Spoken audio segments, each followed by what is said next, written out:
Coach, tough one tonight. Trey Stewart for them. I mean, 232 yards rushing. They go for 363 on the ground. I mean, as good as advertised.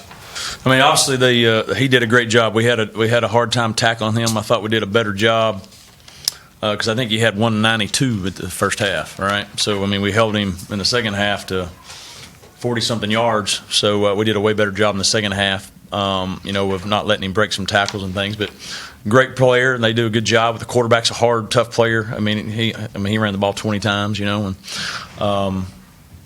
but they're a really good team, and we knew that coming in. We wanted to keep the ball away from them, which we did, and just could not convert some fourth and shorts. That was a big deal. I told the team, our effort tonight, the way we played, we didn't play clean, but our effort is the type of effort that's expected from our program and what Liberty expects. And we played more together tonight than probably we have all season long, truth be told. And it was in a loss, but I'm proud of the way they responded to last week. And it's disappointing, but we're heading in a good direction. I know it's hard to say after 2 losses in a row, but if we can bottle the way we played tonight, as far as the effort and the mindset, then we got some better days ahead of us. But obviously disappointing the outcome. When we get 2 fourth and shorts, you don't get that potential 6 points, potential 2 touchdowns that really hurt us there. Obviously turnovers got us, we just got to be able to. At the second half, we got off to a bad start. What do we go 2 and out, straighten out, and can't do that against a good team. For tonight, I mean, the decision making by Caden Salter. How would you assess his play tonight?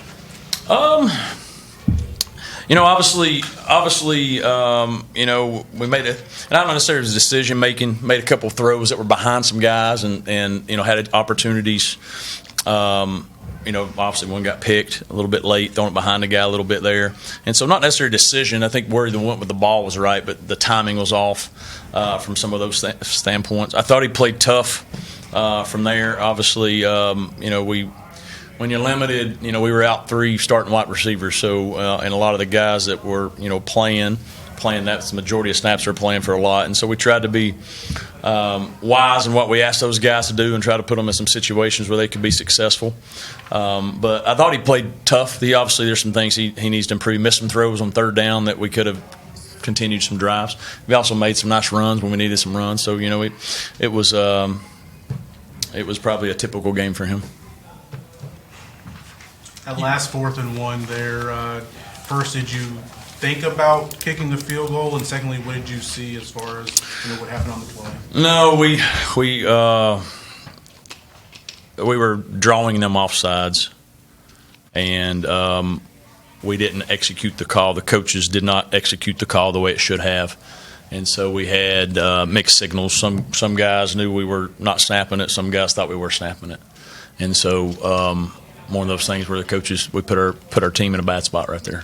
And so felt we had, because we'd run so much quarterback sneak the last couple of weeks, we had a play specifically for a situation where, hey, let's get them off, false start them, but coaches didn't communicate it well enough, and so end up, hindsight, do you kick it there?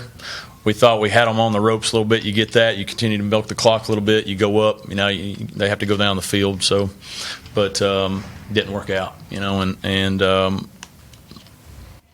it's unfortunate because our men played their tails off, and it's unfortunate that coaching wise just didn't put them in the best position there.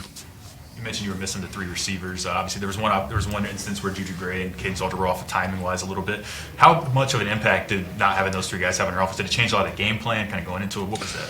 Yeah, I mean, it changed a lot. Because when you don't have 3 guys that have played a good amount of football, and so Juju, this is really his first full game back. He's on a pitch count last week, and he had a third down route, and he ran a route and looked off on the inside. Should have looked over the outside, and that's an experience. He's not done it as much, and so that was why they weren't on the same page. Caden's thinking he's going outside, and that's where the route should go, but he looks over the inside, and it looks false. That was one of the third downs there in the second half, and so little of those things there. We tried to limit that because we knew we were going to have some of those issues. because they give you some different looks and you have to change some of the rest. So we were trying to eliminate as many route concepts where the guys had to maybe adjust in some of those things, and then you can't eliminate them all, and because you have to try to go move the ball and score. And I thought our plan was good. I thought we used the personnel that we had, to help us, and I thought some guys made some plays, in there. We're 6 of 14 on third down, which is good. But then you go the 1 and 3, and and it kills you. And then the red zone chances, I think that was the deal there. And we gave up. The frustrating, I think, from the other side of the ball is we played better in the second half. Obviously they had a third down. They called a holding PI on us, and the bang play. They get a cheap first down, but we give up too many big plays early on, in the first half to where we had momentum. That's 2 weeks in a row. We've jumped up 7-0. The team scored right away. Right away. And so from a complementary football standpoint, we're not playing well together. 11 explosive plays or runs of 10 or more yards tonight for them. That's kind of what they've been doing all season. What makes them so tough to defend? Well, obviously the tempo they go with, and then you misfit something, the running back's pretty good, and they spread you out, and so they've been averaging, 50-something, points there. If we don't throw the interception, there at the end, maybe we got a chance to go down and tie it or something. But I thought we played way better second half, but you have to tackle when you have an opportunity. You're going to have a one-on-one, and you got to make the tackle. And early on, Stewart he made us miss. He ran through. He doesn't weigh, buck whatever, but he ran through 2-3 tackles a bunch early on. And versus a team like that, you got to make sure you fit right and you line up right. And at times we did that, but other times we allowed them to push the pile forward and some of those things, and they continue to get, if they get first downs, they wear you down a little bit, right? And that was the whole key, trying to keep them off the field. And I thought we did a great job of that. Just got to be able to finish some of those drives. You said you guys played together more tonight than you have. How do you convey that in a loss to say, hey, we're doing the right things here, stay together? Yeah, just because you give yourself doesn't mean you're going to get what you want.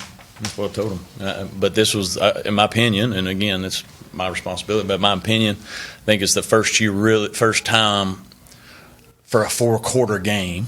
I'm not saying we've not played that way all year, but for a 4-quarter game, and we gave of ourselves everything for each other. And the energy we played with, the effort we played with, was what we expect. Now coaches got to make better calls. We got to make some plays when we have the opportunity to do them, And it's been one of those things where you need a play to go your way a little bit, and it's just not happened, especially the last couple of weeks. Early on, it did, And so that's the ebb and flow. But that's what by together for 4 quarters is the best that we've played together and playing with effort and energy for 4 quarters. Not 2 quarters, not a quarter and a half, not 3 quarters. When you do that, then good things should happen. They're a really good team, and we had opportunities there and held them, from a scoring standpoint, held them down and had. I know we're going to go back and look and had some scoring chances, and I'm sure I'll look back and say maybe we should kick a field goal, and tie it up there or hope to tie it up, but you can't guarantee you're going to make it, And so there's a lot of things that I'm sure that, again, it was coaching error ultimately. And offense, defense, special teams, coaching error that didn't give us the best chance there.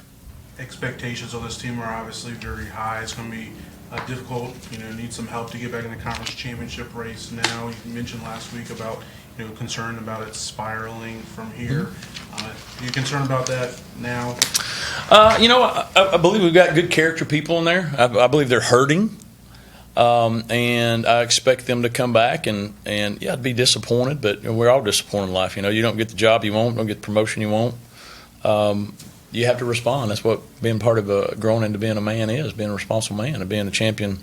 If you're going to be a champion for Christ, part of building a testimony is going through tests. We're going to go through a test, and I expect that we'll have good character people stand up and keep playing hard and keep fighting. We got this university has a great, obviously, a brand recognition, and we expect to go out and win every game, and we're going to play hard to do that. And so I think this will continue to churn at us, be disappointed. But if those guys, once they hopefully get over the disappointment, get back to work, got a couple days, whether it's to extra days to get ready for our next opponent, and then you go out and and you build off of what you've done, and hopefully we'll continue to play better. Time for one more, Coach. Injury to Dante Lee towards the end. On top of, everything at receiver already. Yeah. So it's something with the shin. Said it was broke, and then he's out there running around, so it ain't broke. But something got hit in the shin or landed, hit in there. So it's been in Bentley Henshaw went out for a little bit. So it's been one of those seasons, from an injury standpoint. We've had a lot that we've had to deal with, but like I said, I was proud of the guys that were out there. Man, they played hard, and gave us an opportunity, and disappointed that we didn't, put them in a better position.